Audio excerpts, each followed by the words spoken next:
Welcome back to another episode of Dynasty Theory. It is officially Combine Week. Now we can say it's Combine Week. Those of you that it was last week. Mitch was jumping the gun just a little bit because we started our conversations with everything going on with the NFL Combine. But tonight we were focused on the incoming rookie running backs. And Dan rolling in with his Georgia swag. What's up, Dan? It's nice to break out the national champion swag here as it is Combine Week for real. I mean, you kind of stole my thunder a little bit, JB. I think you and I were probably just chomping at the bit all week to just say, Mitch, it's really Combine Week and not, mislead our listeners. But it is. We did quarterbacks last week, and Thursday will be quarterbacks at the NFL Combine along with receivers and tight ends. So we'll get a little head start cheat in there with some receivers and tight end data. But tonight is running backs, and they will be performing at the Combine on Friday. I can't wait. We're finally getting to start to get a little bit more hype for this 22 class. I know a lot of people are down on it. We've talked about that countless times, but hopefully to add some spice to it tonight is Mitch Sorensen. What's up, Mitch? I mean, the good news is Combine Week already happened for me. So I already know what happens. And so we're okay. We're okay. But most importantly, this is a question for Dan, because I don't think John watches it. Did you love 1883? That last episode was a heartbreaker. I'm not going to lie. I'm going to, be a little vulnerable tonight. No, I'm just going to say I'm going to be a little vulnerable tonight. And that last episode got me a little choked up. Understandable. Okay, now we can start. Bring us back, John. Bring us back. 1883. Well, let's get to 2022, shall we? The rookie running back discussion tonight. This is what everybody loves. Every class, their value, the incoming rookies, it really is driven by the running backs, right? Yep. And Mitch, you talk about this countless times, and it could not be more of the truth than when you preach it. It is the running backs dictate the value of the class. Even if you have those high-end wide receivers, and I know the wide receivers were now I'm jumping the gun. Holy cow, I'm the one jumping the gun now. We'll get to wide receivers and tight ends next week. But for this running back class, Mitch, from top to bottom, how do you view this class in terms of overall strength, the depth, how we compare it to previous classes? Let us know. What are your thoughts? I think it's an extremely good class, to be honest with you. Going back, you go to the Swift class, and that one was really good because you had Akers, Taylor. It's really hard to Gibson. It's really hard to top that class. Yeah, Dobbins. It's really hard. But you go back to previous years, I think this is a better class than when Jacobs come out. I think it's a better class than when Barkley comes out because I think there's just more good running backs that could go in the second and third round to where I know people like to hate it. But to me, I know I'm not going to jump the gun, but I'm just going to say, to me, Travis Etienne went in the first round last year. I don't see a big difference from how NFL teams are going to see them to how Travis Etienne and Isaiah Spiller are. I think NFL teams are going to see them the exact same way. Granted, there's not an Urban Meyer right now, so that makes it a little bit difficult. But I think it's a very good class. You talk about this class overall, and Dan, I can see... Is this going to be a record 4 minutes in? The challenge flag, is it coming out already? I'm fighting it. Well, let me draw this out a little bit. Mitch, you talked about previous classes, that 2018 class. There was excitement there, right? Saquon Barkley, Darius Geis, Nick Chubb, Rashad Penny, Kerryon Johnson, even Royce Freeman, Sony Michel. Remember all the hype Royce got? What was that? Remember all the hype Royce got? Royce was going to be amazing. But people hate this class. It's weird. But yeah, you look at that class outside of Barkley and Chubb and then some of the lower end guys, Edmonds, Hines, Lindsey, Ronald Jones showing up a little bit. Then you go to 2019 and you mentioned it. I think this class could be on par with that. Yeah. Jacobs, Montgomery, Sanders, Damian Harris. And then you had some of these other guys sprinkled in: Henderson, Tony Pollard, Singletary. Classes like that 2020 class, it spoils us as dynasty managers. It really does. We all know the names. Mitch rattled them off already. So if you're going to look at this class and say, well, it's not as good as 2020. Okay, not many classes are, or 2017. But when you compare it to 2021, we had 3.5. I'm counting Michael Carter as the half, still TBD, but and Travis Etienne, he could ultimately end up being nothing as well. But Javonte Williams, obviously, he's maintained his value. Najee Harris producing in year one. But why can't this class be on par with them? And I think it's a lot of unwarranted hate.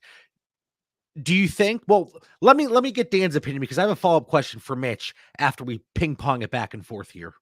First, I'm going to call an unofficial timeout here. Maybe it's a TV timeout. I don't know, because I don't know whether to throw a challenge or a flag, and not at Mitchell, but at JB. As I'm observative and I look behind you, I see the Steelers fan has a Josh Allen Funko Pop. What? Come on, explain this for me, please. So, over the weekend, and you can hear it in my voice a little bit still, I was the best man in my cousin's wedding. Phenomenal time. It was an absolute blast. And he got each of us our own, all of his groomsmen, our own gifts. Like, our one friend is really in a different band, so he got a poster made with all kind of covers from albums, so something that I clearly would not care about. So he reached out to my wife. He said, with COVID and isolation at this point in time, does John have any hobbies besides fantasy football? And she said, to be honest with you, Charlie, no. So he asked, who's a big fantasy player that I've talked about and I like, and somehow my wife pulls this one out of her behind and comes up with Josh Allen, but he incorporated and got me, I don't know if you can see it, but a little Troy Aikman, little Troy. And I've told you this before, Dan. I've talked about this on the air. When I was younger, I was a Cowboys fan. When they played the Steelers in that Super Bowl, my mom made me a cowboy cloth instead of a terrible towel, and it was a blue hand towel. So he was thinking Troy Cowboy, so I got Troy as well. Anyway. I've been saying for years on Dynasty Theory, a combination of a closet Cowboys fan and a bandwagon. Your best friend Charlie is like, what should I get him? He's a Steelers fan. No. And you end up with Josh Allen and Troy Aikman. Yeah, kudos to the Troy, though. So I will stop busting, JB, and get us back on the track here with the running backs. But thank you for answering that question. I'll bust you more next episode, probably. Of course. But this running back class, to me, is not much more it's less exciting almost than last year.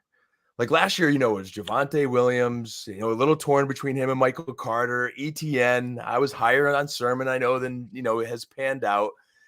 I love Breece Hall, and we'll get into guys, but after Breece Hall, it kind of dips to me, man. Like, come on. To me, you had options last year. You have Breece Hall, and you have a bunch of potential good NFL backs. I'm not seeing that upside that you guys are seeing. Do I think there is going to be an Elijah Mitchell this year? Yes. Do I think there'll be a Ramondre Stevenson type? Yes. Will we find a Khalil Herbert? But that doesn't really excite me. I mean, so I'm a little glass half full compared to Mitch and yourself, it sounds like.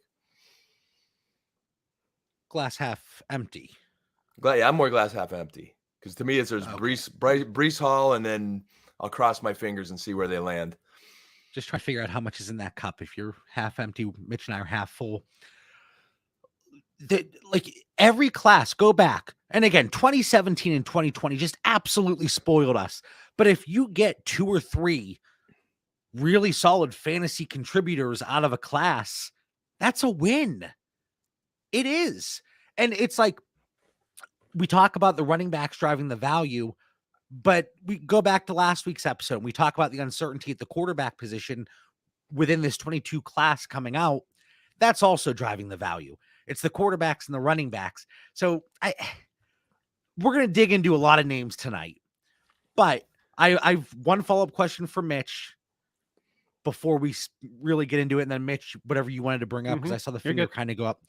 If this 23 class was just not, as hyped as it is today, would we be hating this 22 class nearly as much? I think the answer to that is no. No, definitely. I mean, that 23 class has everybody spoiled to where those guys are going to come in and take over for every backfield in the NFL. If you follow Twitter, like every backfield is going to be filled with these 23 running backs. But one thing I want to get back to, if we want to talk about the 2021 running back class again, You go back, people hated those running backs. Hated. They liked Najee. They didn't like Javonte. No one liked Michael Carter.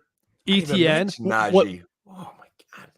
ETN was the guy that people kind of liked, but no one had a lot of faith in over some of his previous statements. And so, in my view, people hated that. And now we have the running back 2 in Dynasty and the running back 4 in Dynasty. And the running back 4 in Dynasty was in a split backfield who could still be in a split backfield next year. And Travis Etienne missed an entire season on a dysfunctional franchise. Who knows how it's going to turn out? He's running back 15. Yeah. It's crazy. So in my view, it all comes down to draft capital, of course. If only 2 of these guys go in the first 3 rounds, then this class, it could be terrible, whatever. I don't think it's going to be the case because I think there's going to be more that go in the first, probably not in the first round. There's going to be 4 to 5 to 6 guys that go in the second and third rounds. And that's all we need. That's what we need in Dynasty for value. I look forward to John's analytics tonight and hearing some more of your takes. But at first glance, these guys just do not pop off the film like the guys did last year. Like, I loved watching Michael Carter and Javonte Williams and Kenneth Gainwell even. Najee was a beast. I just liked watching a lot of those guys. And ETN was that explosive home run hitter. So I'm just not seeing as much of that from these guys. We talked about ETN a lot coming into last season because he was that guy that popped off early in college, and I think people just kind of got bored with it. But there was hype around Javonte and Michael Carter, especially what they did in their 2020 collegiate season. But there are those potential high-end producers here. Breece Hall today is a top 12 dynasty back. I'm telling you, that's how he needs to be valued. He should be. He should be valued, and that is exactly where I have him. Some of these other names. And really quick, going to the draft capital part. Like you said, we're not going to get a first-round running back. We're not. But in that second, we're going to get Breece Hall. We're going to get Isaiah Spiller. It's going to happen. We're getting listen. I'm not going to say it's not, but we're going to get second-round draft capital from Kenneth Walker. It's going to happen. But that's where it gets interesting. So from that regard, I'm kind of in the middle between Mitch and Dan. Mitch is saying 5, 6, 7, maybe in the first 3 rounds. Dan coming in much lower. I might be a little closer to Dan here because we have 3 locks. But my guy, Kyron Williams, I have a concern that he could be Gainwelled. And anybody that really paid attention last season to us here on Dynasty Theory, Mitch, you were beating the Kenneth Gainwell drum. And I agreed. Like you were really convincing me. You sold me. Mm-hmm. But then the NFL says, hey guys, let's take a second, reconsider, because now he's going to drop with 5th round draft capital. I'm not saying Kyron's going to get 5th round, but I think a James Cook potentially could. I think James Cook is going to end up going before Kyron Williams in the draft. See, that's my take. I think someone is going to fall in love with just that skill set. And I think he just does it that much better than Kyron Williams does for what his role will be. I think Kyron Williams is a better running back, right? But Cook will bring something that a team will be like, hey, we need that in our 3rd round back. And he'll go. Yeah, Cook's got he's got the pedigree. You know, I love those NFL genes as well. Here we go. But JB, as much as I'm a Go Dogs national champions, James Cook, I love hearing that, Mitch. I do like Kyron Williams. I'm glad you said that, John, because I honestly, you guys know I've been catching up with the rookies. I did not know Kyron Williams was JB's guy, so I like to hear that. But he reminds me of an Austin Eckler potential. I see a little more closer to an Eckler than a Kenneth Gainwell, and he just – it's something about like Notre Dame. They get some nasty blockers. Like, I'm high on Tommy Tremble. When I watch Kyron, he's got some nastiness in him for a small guy, man. That stiff arm is just lethal. And he just seems like a very capable running back. So there you go. Maybe not all the big plays of an Eckler, but I see some of that in him. Do you know who I think he is closer to? Darrell Henderson. I think that could be a good comparison. I also, based on collegiate production, market shares, all that good stuff, that I'm diving into. And I don't think this is not a knock because, again, I like Kyron Williams, but Chase Edmonds is a realistic range of outcomes. But again, if we're going to get him at maybe 112, 201, 202, 203, and people are going to scoff at top 24 production possibly, that's a win. Again, it's these other classes that really set up these unrealistic expectations. Greg in the chat here, Dalvin's brother, gotta be good. God. And Greg, Dan he's a family man. Michael Pittman, he was big on him coming in. Well, it's because his daddy played in the NFL. If the talent and the pedigree are together, the film and the pedigree, that's a boost. And for James Cook, also being a Homer Dogs fan, like, this cat is an athlete. He is fast. He could catch. You put some big hog mollies in front of him and get him in space. Look out. I like to see him continue to get a little bit stronger. And pass pros, you're going to hear me, talking about pass pro a lot. And I still want to continue to watch more film. He didn't have to do that a lot in Georgia in that rotation. So I think he's going to be a potential weapon for somebody. We'll see. There's some risk there, though. Now, I don't want to, again, it's an exciting episode. So we're kind of pinballing back and forth here, but I don't want to skip over Kyron just yet because, again, JB breaking into the film analysis here. I almost said a few episodes, a few games that I watched here. And the big one was against USC. And Dan, I don't know if you dove into that one, but if you did, let me know. All right. Good after the catch. And the measurables here and the metrics, they tie into that one. Decisive, very few wasted moves. Man, JB, that was a good note there. I don't know. You were feeling yourself that day.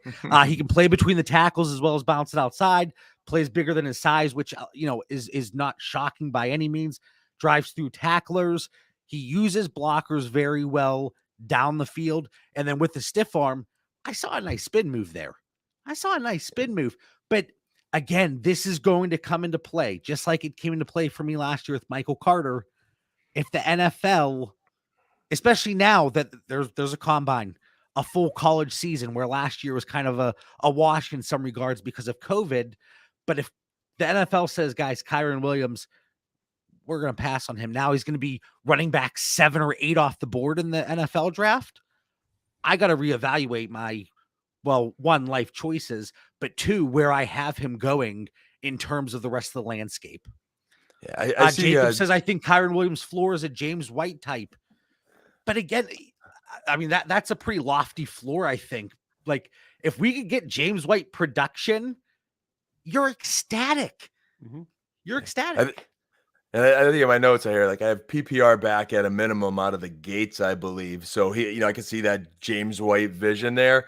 I'm just hoping he's, if he's a kid with great work ethic, that's strong, a build like an Austin Eckler, if he just puts in the work. I enjoyed watching him run more than Kenneth Walker. And I've heard him hear all this Kenneth Walker hype. I enjoyed watching his film more than Kenneth Walker's. He is a pass pro liability, Mitch. You know what? It's almost time to go. Liability. He is limited in the passing game. He's a Wake Forest transfer. What's going on there? He doesn't switch If we're arms. going to hate people for transferring, we're going to hate all college players at this point. I'm just saying there's a lot of red flags there. If you're going to dig deep. Because he transferred and went to a school and all of a sudden had 300 touches and like 20 touchdowns. That's a red flag. Was he happy that he got benched at the last place because he couldn't block, which he can't?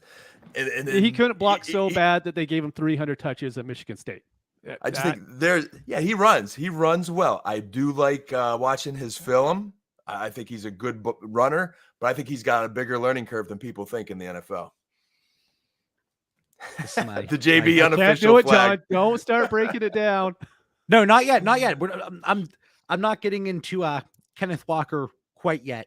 But Dan brought up a point, and I would love to see if there's any correlation or anything telling prior to like COVID, players that transferred, especially at the running back position, players that transferred were underwhelming their first stop in college and then popped off. How they fared in the NFL compared to their counterparts that didn't. But now it's a completely different landscape. So I understand what you're saying, Dan, and I can understand how that would pop into your mind. But like Mitch said, it's going to be tough to knock a player for transferring when we're going to be up. I mean, look at the transfer portal. Holy cow. That's a tiny piece, but I just put it in there because if I'm a scout, I'm asking questions. I'm calling Wake Forest. I'm calling around. But again, when you watch the film, and again, watch him again, Mitch. Again, he does run well. He's a good runner. But you need to be more. There's a lot of good runners in this draft, as you identified it being a deep draft. I see a lot of good runners. But again, he doesn't even switch hands. He gets closest to the sidelines as a running back. You see a lot of these good backs switching hands. He does not do it in a lot of in the film that I watched. And if you can't block, Mitch, and he gets drafted in the second round, it doesn't really matter if he could block or not. He's probably gonna get play time unless he's Trey Sermon, and then you just don't play at all. Hey, true. Trey was a third rounder. It's true. It's true. But are you going to draft him in the second round if all you could do is run? A team will. It doesn't matter if I will. I care about his dynasty value. If he goes in the second, I'm all about it. Oh, if he goes in the second, okay. Hey, someone sees something in him. They're going to give him an opportunity. Guarantee you he will go I won't get hot takey. He'll go in the second. Let me just throw a few things out, and this is more overarching. So let's cool it on Kenneth Walker for a second, because I didn't even give my opinion. You have something written down that you just have to get to, huh? No. I have the rookie data here. So reception market share, the guys that check this box for me. All right, let me just run through my list: Rashad White, Tyler Beatty, Kyron Williams, and this is sorted by maximum reception market share in a given season. White, Beatty, Kyron, Tyler Goodson, Borgie, Spiller, Kevin Harris, Breece Hall, Jarian Ealy, Tyler Algier, James Cook, Keontae Ingram, even Brian Robinson, that old I was going to say something there, but let's keep it PG. Brian Robinson, Sincere McCormick. I think we're going to hear that name later. Ty Chandler, Zaquandre White, Raymond Davis, Jerome Ford. Those are kind of the guys that check that box for me. A name that I didn't mention. Scroll down a little bit, but Kenneth Walker. And I listen. I know there are running backs out there that have not hit certain thresholds in college. This is not to say just because you did not hit and check this box, you are going to fail in the NFL. By no means am I saying that. But, and you can point to the fact that Wake Forest, they didn't utilize their running backs in the passing game. You can point to the fact that Michigan State, they did the same. They did not want to get their running backs involved. But it's still a concern. It is a concern. If he gets drafted in the second round, I'm not concerned. And he may. He may. To Mitch's point, he may, and he gets that draft capital. It's possible. I just think a lot of people are looking at him there, and I see some red flags. I don't think it's so obvious. I think the NFL is actually a lot higher on him than the fantasy community is. Well, listen, that's my question. So, Mitch, you're saying if he goes in the second round, I don't care what his receiving market share was in college, his college dominator, but add some context to this. Okay. You don't care, but where do you slide him in a 12-team Superflex rookie draft? I'm taking him as running back. Okay, well, I have to ask this before I answer. Is Isaiah Spiller also going in the second round? In this situation, yes. Spiller's going to go in the second round. Then I'll be taking him the running back 3, so probably like 108, 109-ish, because if Spiller goes in the second round, he has that PPR upside. The floor is just a lot safer, and I think people will be more willing to acquire, right? Breece Hall, he's more than likely going to be my 101 in every draft except for like 14-team Superflex leagues. Other than that, Breece Hall is just going to be my guy. So Walker might fall a little bit if Spiller gets more capital than him. But other than that, he's going to go between 105 and 109 for me. Okay, here's my issue. And before Dan, you don't have any draft picks. Why are you shaking your head? I have them in some leagues. Hold on. before the NFL draft approaches, as we've done the last few seasons, the three of us will take part in a pre-NFL mock draft.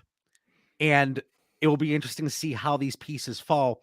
But the way I'm going to look at this, and I think what's going to happen for me is, let's say we get the draft capital out of Isaiah Spiller that we expect. Breece Hall. Hall is my 1. Breece Hall is my 1. Isaiah Spiller is my 2. Unless something crazy happens and he goes in the 4th round, 5th round of the that's not going to happen. Those are my top 2. I've said that Kyron Williams is my running back 3 today. I can't believe I agree with you, JB. I know. This is weird. I don't like this show. Something's going on. Hell is frozen over. But so he's my 3.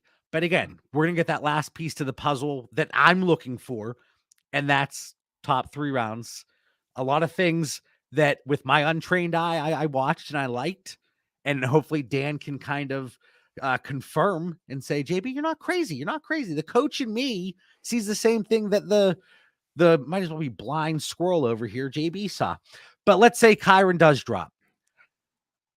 I think Walker would by default be my running back 3, but just like Trey Sermon was my running back 4 last year, I still had him significantly lower because of the other positions.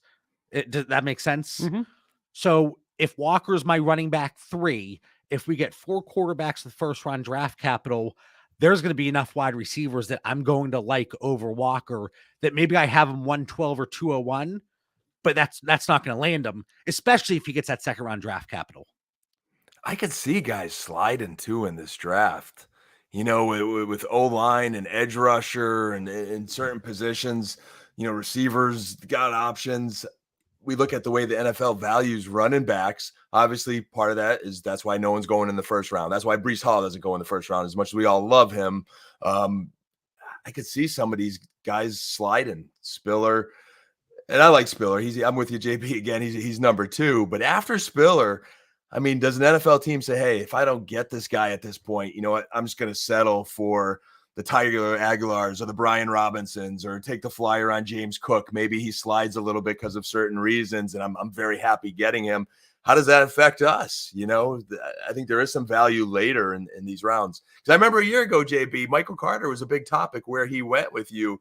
I could see some talented potential guys dipping a little bit.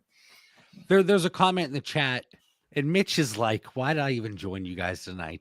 I can't. I knew the Walker hate was going to happen from John. I did not expect it from Dan, and I'm just sad. I apologize, really. Mitch. My heart just hurts today. Yeah, I feel bad. I feel bad agreeing with John. This is tough tonight. But even Nick Chubb, and I bring up Nick Chubb because some of the guys in the chat are talking about this, and I love these side conversations and sidebars going on. I think it's fantastic because then it pumps in more content for us to talk about. But Nick Chubb, even he had an over 8% reception market share. A lot of people want to point to players like Nick Chubb, Jonathan Taylor. Well, people said they couldn't catch, but when you put the context in there of what they did in relation to the rest of their team, the total volume of passing attempts, Nick Chubb still checked that box. Yeah. And as a diehard Georgia fan, I like Nick Chubb and Sony Michel more than I do James Cook and Zamir White now. I think they were better running backs. Sony hasn't quite materialized as much, but he's a solid NFL player. I'm a little higher on those guys. All right, so I think we spent a little bit of time, just a little bit, on Kenneth Walker. Does anyone else really matter in this class? Because we got Walker. That's like the only person we need to talk about this whole episode. I'm good now. I'm good for 30 minutes. This is going to get fun later on to come draft time, JB. This is going to get fun. Yeah. Can I just throw a few under the radar? This episode just going haywire, but a few under the radar in terms of their projected draft capital. Some running backs at you guys. So the guys that catch my eye, and I say catch my eye based off of the analytical boxes they check. Okay? I sincerely hope you don't name my player. Man, and you talk about my corny jokes. That was good. I don't care. It was good. Tyler Beatty, Kevin Harris, Tyler Goodson, throwing 2 Tylers in there. And Rashad White is intriguing, even though he's an old fart as well. All right. So those are the 4 guys that once we get past, I'm not advocating taking them 201, 202, even though I've heard people talk about taking those guys early in the second and super flex drafts. And I'm not there, but those are the 4 intriguing guys for me that you should be able to get a little bit later in your draft, especially if we get those 5, 6, 7 guys with top 3 round draft capital. Again, I don't think it happens, but if what Mitch is saying comes to fruition, those guys are going to slip. And, I have a few landmines, I think, that people see as values, but I'll get to them eventually. Anybody, Mitch, take it away. Take it away. 'Cause I don't want to take your guy here. I have to. It's Sincere McCormick. The problem with these really small school guys is like the level of competition is so low, but also his teammates are so bad that you're like, well, he looks really good, but he's not playing against anybody good, and his teammates aren't good. So how is the NFL going to look at this? I think he's going to could end up being a UDFA if that happens. There's a good chance he doesn't get drafted and he goes to a team. But this is a guy I'm looking probably to pick up in the 4th round of my rookie drafts. And the biggest reason for that, as a freshman, he was good. As a sophomore, he was good. As a junior, he's good. He averaged like 22 catches a season. And when you watch him on tape, if you took the helmets off and just had him play, you didn't know who the teams were, you'd be like, hey, that running back looks like an NFL player. And seeing that, and just because I know I'm going to be able to get him so late in drafts, that I've always went with the approach of picking out players that I like, hoping to be overweight on them on my dynasty teams. Then if those players hit, then 80% of my dynasty teams just got better. If I miss on 80% of my 3rd round picks in a rookie draft, it doesn't matter because I'm going to miss on that many anyways. But if I could hit on 80%, then I'm set. So that's why I like picking out players like him. Did you guys think Tyler Algier? Sorry. I'm right next to BYU and I have the hardest time with his last name. I think we've pronounced it 3 different ways. Right. I actually think Dan threw an Aguilar in there earlier, but I didn't want to say anything. It could have been. Aguilar. I have Aguilar. Can I say one thing before we move on to Tyler Algier? It's like Algier. Yeah. Algier. One thing with Sincere McCormick, something I've been looking at, and it's the rushing yard market share over the rushing attempt market share. So in relation to the rest of your team, kind of an efficiency metric, it can be skewed at times depending on how mobile the quarterbacks are, because typically you see some of these quarterbacks like 8, 9 rushing yards per attempt, on the higher end. But Sincere McCormick, every year throughout his collegiate career, he was above average compared to what we saw the competition within his team. Some players that didn't have that every year, Isaiah Spiller was one, Breece Hall was actually one, Brian Robinson, Abram Smith, Keontae Ingram. So again, it's just one box, one thing I'm looking at, but it's impressive that with the offensive line and the offensive prowess of the rest of that team, he was able to be certainly above average, comparatively speaking, to the rest of his team. All right, on to Tyler Algier.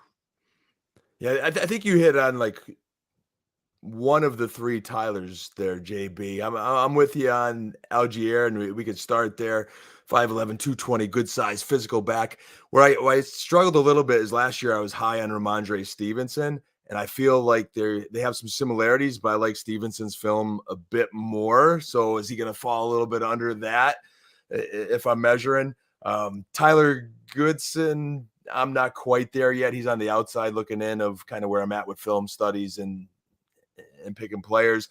Tyler Beatty's an interesting one. I kind of came on late to him, man. He accelerates quick, and he could catch, but I'm kind of thinking he's like a Boston Scott. Again, I struggle with this draft here. I think like we're talking fourth round, third round guys. I mean, like Mitch said, Yeah. though, I mean, hey, if you hit with one of them, they're worth taking a flyer on. So I'm trying to decipher which one of these backs I want to take the most flyers on. And Algier, he's projected to possibly go right around a 4.40.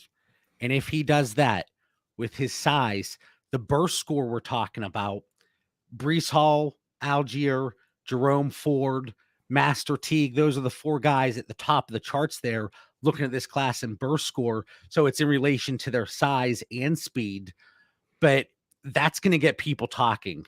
And even if he goes in the fourth of NFL drafts, I think he could creep into that second round of Superflex rookie drafts.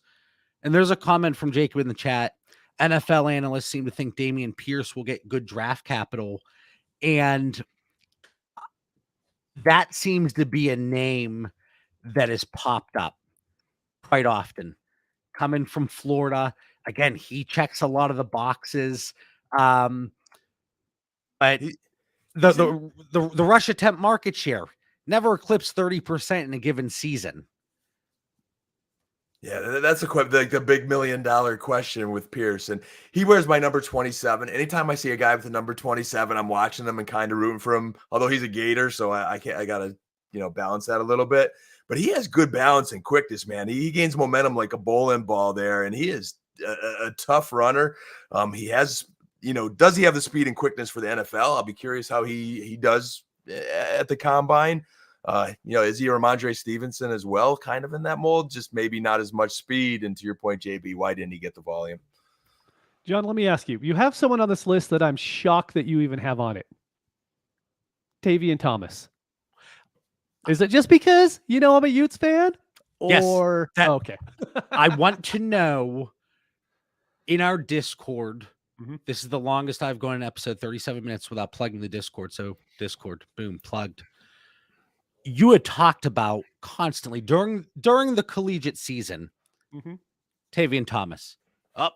Tavion gets in the end zone again.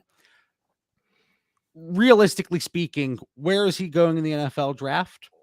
And where is he going in terms of Superflex rookie drafts for you today? And a lot can change, of course, but today. Okay, so this goes back to, I think NFL teams look at stuff differently than we do. NFL teams love Utah Utes running backs. They just do. If you go back to Booker, they just end up liking them a lot more. Thomas had issues with fumbling, so I think that's actually kind of why I kind of backed off a little bit during the season. I was all about him. Then he got benched for fumbling.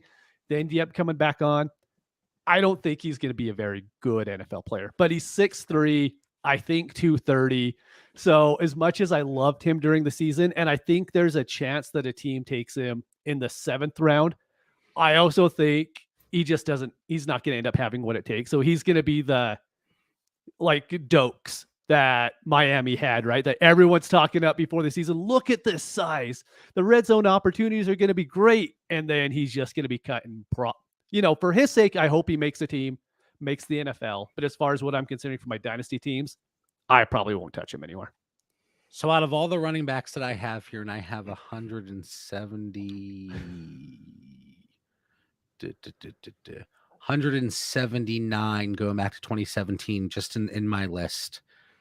In terms of receiving college dominator, he is dead last. He's dead last. Yeah, 2 catches.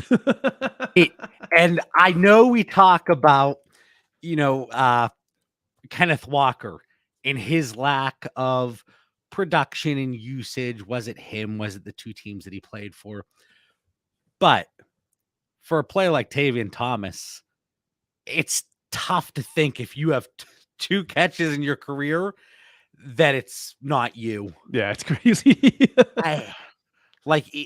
Dead last out of 179 guys here. Age. Move on, JB. He's not being drafted. No. But I wanted to give. He threw me a bone. I appreciate it. That was good. But you guys know for me that magic number, that age of 23, looking at these running backs coming in. There aren't many in this class that hit that threshold, that we don't want to see. Who are we dinging? Who's in that Fair- class? Maybe Rashad White, that's my only concern with him. Yeah. Well, also, and then if we talk about players like who did we just say it for? Sincere McCormick, or no, Dameon Pierce. I'm sorry, we're all over the map. Dameon Pierce, and he did not eclipse 30% rushing market share in any given season. Rashad White wasn't necessarily a bruiser and getting the ball a ton here. So correct. That's in my but notes there. Does not always run physical enough for my taste. Is that exactly how it says it? Exactly. Enough for my taste. But yeah, where is he here? He was a little higher. He hit almost 38%, but he's right there in that Keontae Ingram, Zamir White, Zonovan Knight. That's another name that I know a lot of people, as a late round flyer from NC State, they're intrigued by. But that age 23, unless you're going in the first round like Najee Harris, that is a little bit of a turnoff there. All right. So what'd you say about Zamir White? He wasn't in that class, was he? Did I hear you say my boy Zeus's name? Oh, I said in terms of the rush attempt market share, he was in that range. Got you. That 35 to 40% in a given season. So, So Zamir White, I'm interested about, just being that I brought Same. it up there, and you give me a reason to talk Georgia Bulldogs, being that I can't talk Dallas Cowboys right now, but I'm going to have zero Zamir White. I can tell you that right now. 5'11", 215, more size than Cook. He was often injured. I think that's part of it. There were some injuries, but he's a strong move the chains back with some burst, and he's another one that might surprise us at the combine with a 40 time that might catch us. I'm not sure if he'll translate to the NFL, so I'm not like advocating for him, but kind of I'm rooting for him, and I think there's fourth round flyer if you're in one of those leagues with some a deeper rookie draft and you're going with, if you have a fifth round pick or something, there is some potential there. So, like, he had the 2 ACL surgeries, right? That's gonna be a huge red flag for NFL teams. And like, when you watch him, to me, he reminded me just of Kerryon Johnson. He just runs upright. Like, there's no bend to him at all. And he's someone that I loved coming into this year. I actually had him decently high in my rookie rankings coming into this year. But I'm like you, Dan. I just want to see what happens with him. Like, I just want to see. I don't have a whole bunch of force. Like I said, I'm just going to pick a few players and I'm going to attack him in all my drafts. He probably won't be one of them, but maybe he surprises us, like you say. Maybe he runs a low 4.5, which back in high school, that's what we would have expected. And he's at like the bottom of my rookie list. Again, we'll be keeping an eye on him. And it's every year, whether it's a startup, whether it's a rookie draft, whether it's running back, whatever position, in early rounds and, in first round and super flex rookie drafts, you want to avoid the landmines. Those are the players that Kerryon Johnsons, the Keyshawn Vaughns. Oh, man, that's a damn shame. There's hope there, man. There is hope. There is hope. Let's not get into him right now, though. But then also avoiding those landmines early, but then in the same breath, hitting those spike plays late, those Elijah Mitchell type players. So I think those are the two ranges that can spike your dynasty rosters, like you said, Mitch, make 80% of your teams better, or really you see a big hit. Those late seconds, early thirds, and you just get those average players.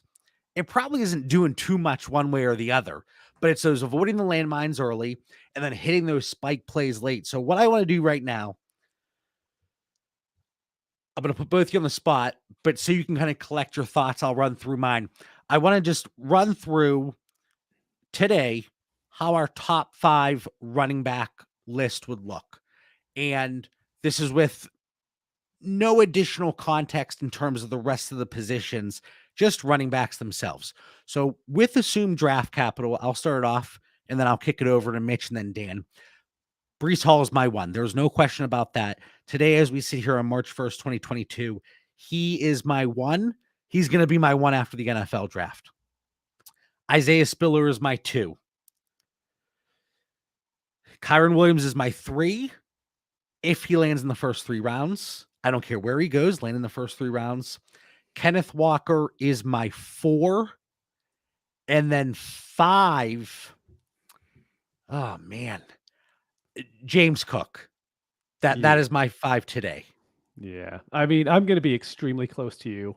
I'm going to go Hall, Walker, Spiller. Like I said, they'll flip probably based on however this draft goes and this upcoming week. And then Kyron, and probably going to have to go Cook right now. I don't like it, but that's kind of how I see the NFL draft going, to be honest. Dan?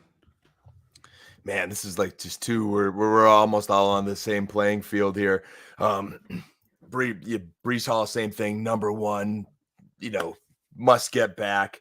But then after that, like Isaiah Spiller is my number 2, but I have him probably maybe a little bit lower. Like I'm looking at the back of the first round. Again, it's early yet in this process. Kyron Williams, surprisingly, JB, I'm with you at 3. Mitch, I do have Kenneth Walker at 4. And I'm kind of like just swaying on that number 5. I think when push comes to shove, I'm going to say go Dogs, and I'm going to go James Cook as well with the pedigree. But it's close. Now, here's my thing. I said no additional context, but I couldn't leave it with that. So here is additional context for me. And if you guys don't have this in front of you, I'm just throwing this out there.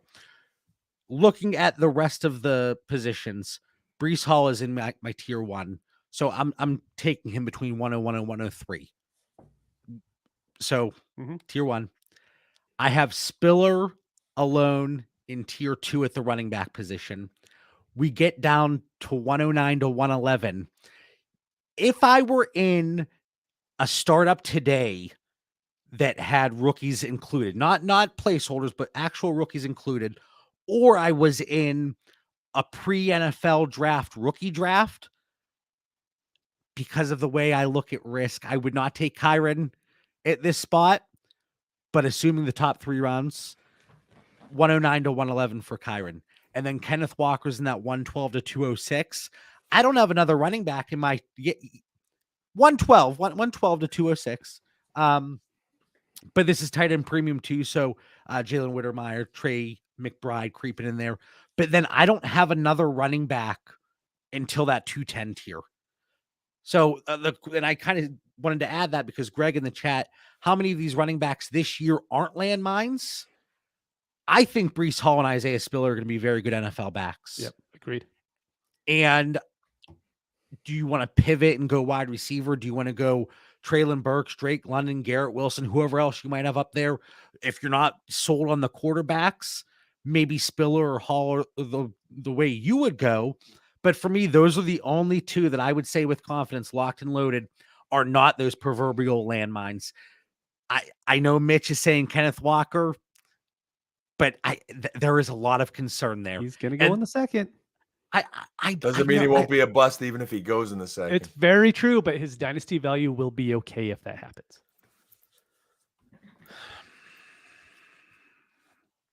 From a I'm more comfortable. Let me see this. I'm more comfortable in a tight end premium 2 PPR. I'd be more comfortable with Walker if he even gets drafted in the 3rd round than I am any of the tight ends coming out in this class. That's fair. I have them lined up in the same tier, so I would not argue with you if you went Walker over the top tight end. I wouldn't argue with you. Dan, do you have, outside of Hall and Spiller, like, would you confidently say today, Dynasty Theory listeners, there's minimal concern with Kyron Williams from a dynasty perspective. There's minimal concern with Kenneth Walker, with James Cook, Kevin Harris, Tyler Beatty, Brian Robinson, Rashad White, Tyler Algier, or Aguilar, however you want to say it, Abram Smith, whatever other running back you want to throw out there, Dameon Pierce. On March 1st, 2022, I see a lot of risk in all of them. Again, we're going to keep digging and try to find some separators along the way. But as of right now, there's risk in all of them. Yeah, the guys that I think, and I mentioned their names earlier, but that I'm not even confident, but if I'm in the 3rd round and I can pull a Kevin Harris is kind of that guy for me that could be that late round spike value that I mentioned. So complete opposite spectrum of the landmine that I talked about. And I don't want to be like over conservative and just like be like a cheesy answer, like there's risk in all, and there's risk in anybody.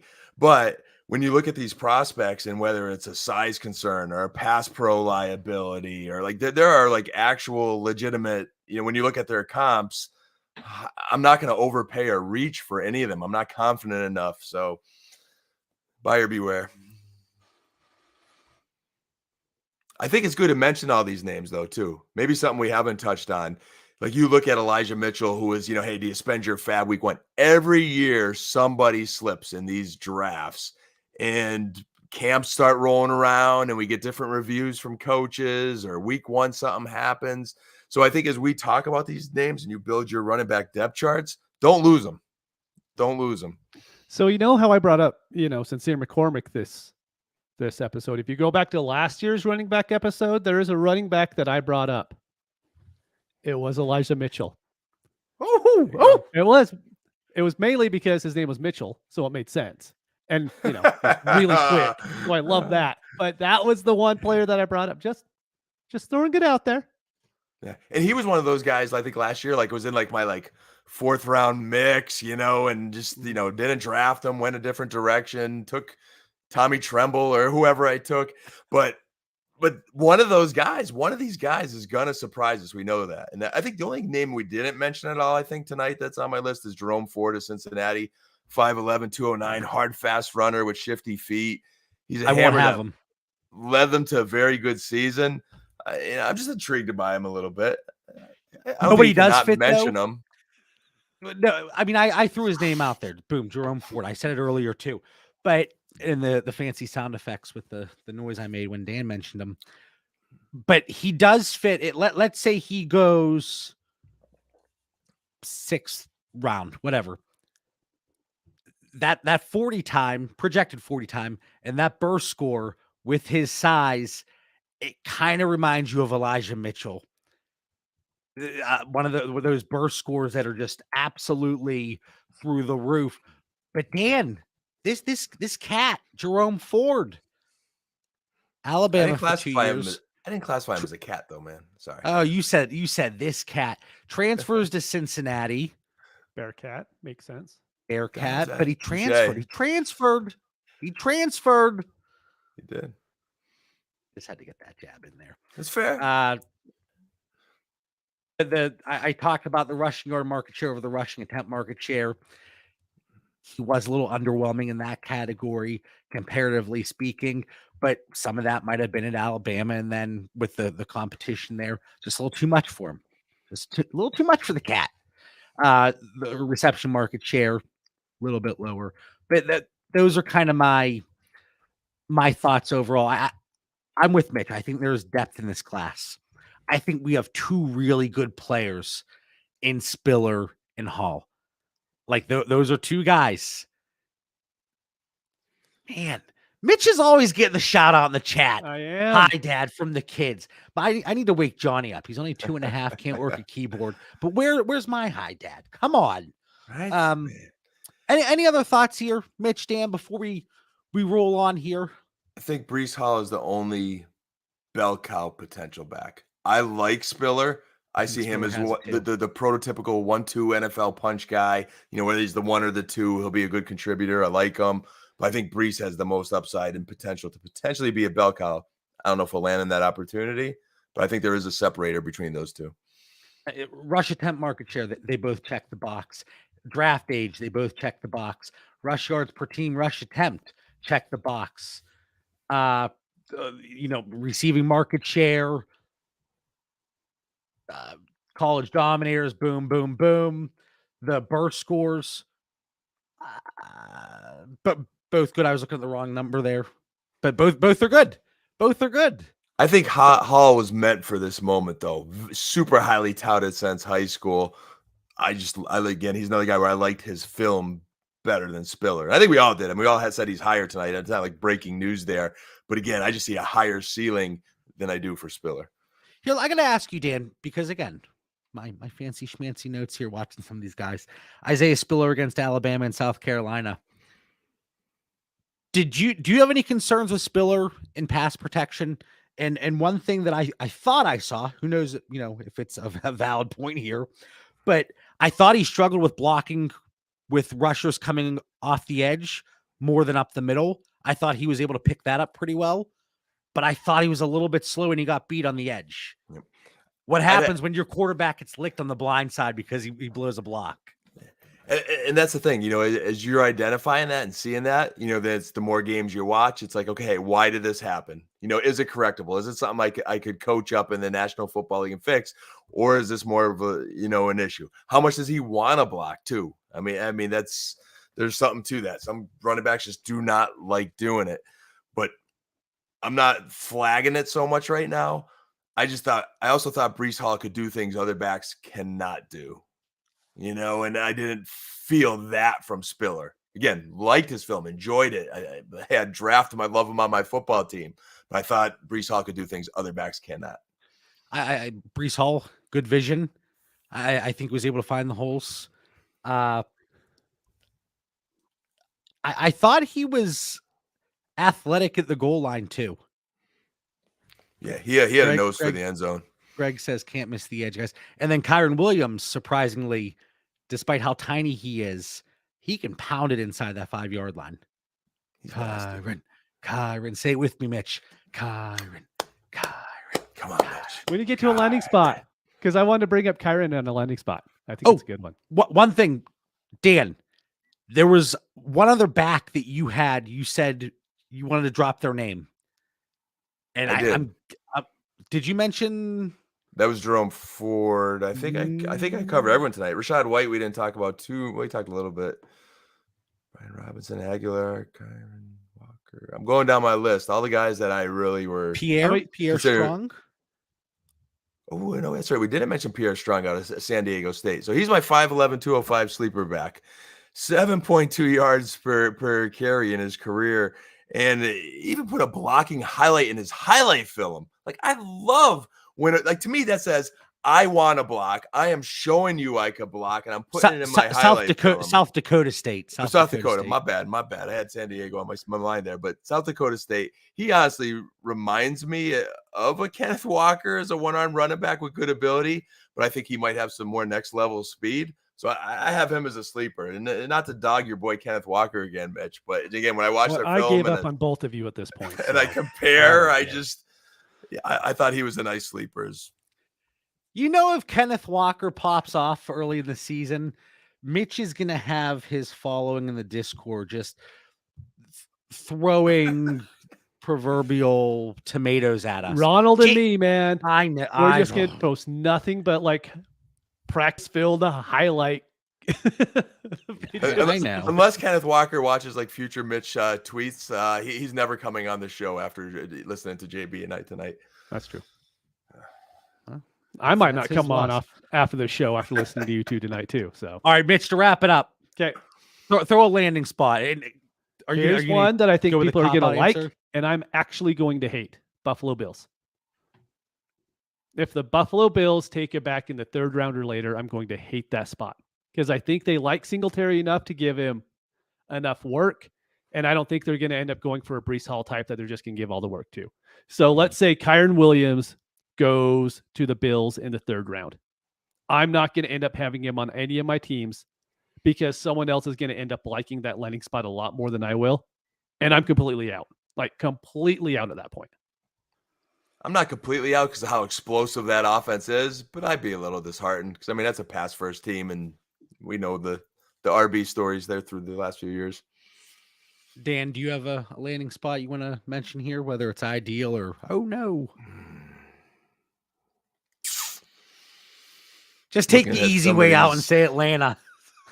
Miami. Yeah. Someone go to Atlanta, please, for the love of it. What were we saying Atlanta last year? It's every year. We've said it 3 years in a row. Houston.